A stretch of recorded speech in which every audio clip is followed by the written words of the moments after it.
अऊज़ु बिल्लाहि मिनश्शैतानिर्रजीम बिस्मिल्लाहिर्रहमानिर्रहीम। हज़रत मूसा अलैहिस्सलाम के बाद कुछ अर्सा तक बनी इसराइल का काम दुरुस्त रहा। फिर जब इनकी नीयत बिगड़ी तब इन पर एक गनीम काफर बादशाह जलूत नामी मुसल्लत हुआ। इनको शहर से निकाल दिया और लूटा और इनको पकड़कर बंदी बना लिया। बनी इसराइल भागकर बैतुल मुक़द्दस में जमा हुए। इस वक्त हज़रत शमूएल अलैहिस्सलाम पैगम्बर थे। बनी इसराइल ने इनसे दरख्वास्त की कि कोई बादशाह हम पर मुकर्रर कीजिए कि इसके साथ होकर हम जिहाद फी सबीलिल्लाह करें। तालूत की कौम में आगे से सल्तनत न थी, गरीब मेहनती आदमी थे। इन बनी इसराइल की कौम की नज़र में तालूत काबिल नज़र न आए और बवजह माल दौलत अपने आप को सल्तनत के लायक ख्याल किया। हज़रत शमूएल अलैहिस्सलाम ने फरमाया कि सल्तनत किसी का हक नहीं और सल्तनत के लिए बड़ी वजह अक्ल और बदन में ज़्यादती और वसत होनी चाहिए, जिसमें तालूत तुम में अफजल है। बनी इसराइल ने जब हज़रत शमूएल अलैहिस्सलाम की ये बातें सुनी तो इनसे कहा कि बादशाहत पर इसके सिवा कोई और भी खुली दलील दिखलाएं ताकि हमारे दिल में कोई शुबा न रहे। तो हज़रत शमूएल अलैहिस्सलाम ने अल्लाह की बारगाह में दुआ की तो अल्लाह ताला ने तालूत की बादशाहत की दूसरी निशानी भी बयान फरमा दी। बनी इसराइल में एक संदूक ताबूत सकीना था, इसमें तबरकात थे। हज़रत मूसा अलैहिस्सलाम और अंबिया बनी इसराइल इस संदूक को लड़ाई में आगे रखते थे तो अल्लाह ताला इसकी बरकत से फतह अता फरमाता। जब जालूत बनी इसराइल पर गालिब आया तो वो ये संदूक ले गया था, लेकिन वो जलूती उस संदूक को जहाँ रखते वहीं वबा और बला आती।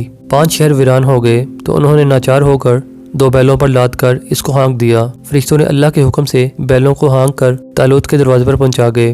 बनी इसराइल इस निशानी को देखकर तालूत की बादशाहत पर यकीन ले आए और तालूत ने जलूत पर फौज कशी की।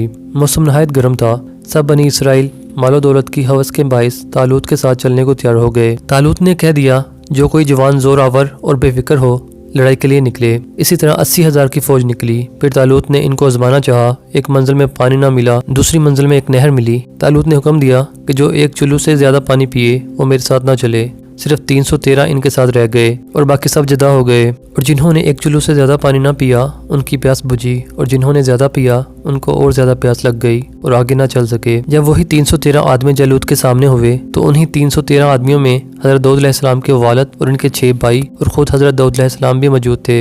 हजरत दाऊद अलैहिस्सलाम को राह में 3 पत्थर मिले। वो पत्थर बोलने लगे और हजरत दाऊद अलैहिस्सलाम से कहने लगे कि हमें उठा लीजिए कि हम जालूत को कत्ल करेंगे। जब मुकाबला शुरू हुआ तो जालूत खुद बाहर निकला और कहा, मैं अकेला तुम सबको काफ़ी हूँ, मेरे सामने आते जाओ। हज़रत शमूएल अलैहिस्सलाम ने हज़रत दाऊद अलैहिस्सलाम के बाप को बुलाया कि अपने बेटे मुझको दिखाओ। उसने 6 बेटे दिखाए जो कदावर थे।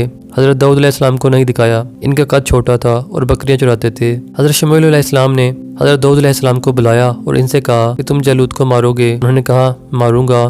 फिर जालूत के सामने गए और इन्हीं तीनों पत्थरों को फलाखन में रख कर मारा। जालूत का सिर्फ माथा खुला था और तमाम बंद लोहे में गर्क था। तीनों पत्थर इसके माथे पर लगे और पीछे को निकल गए। जालूत का लश्कर भागा और मुसलमानों को फतह हुई। फिर तालूत ने हज़रत दाऊद अलैहिस्सलाम से अपनी बेटी का निकाह कर दिया और तालूत के बाद ये बादशाह हुए और इसके बाद इनके बेटे हज़रत सुलेमान अलैहिस्सलाम को अल्लाह ताला ने अजीम शान सल्तनत से नवाजा।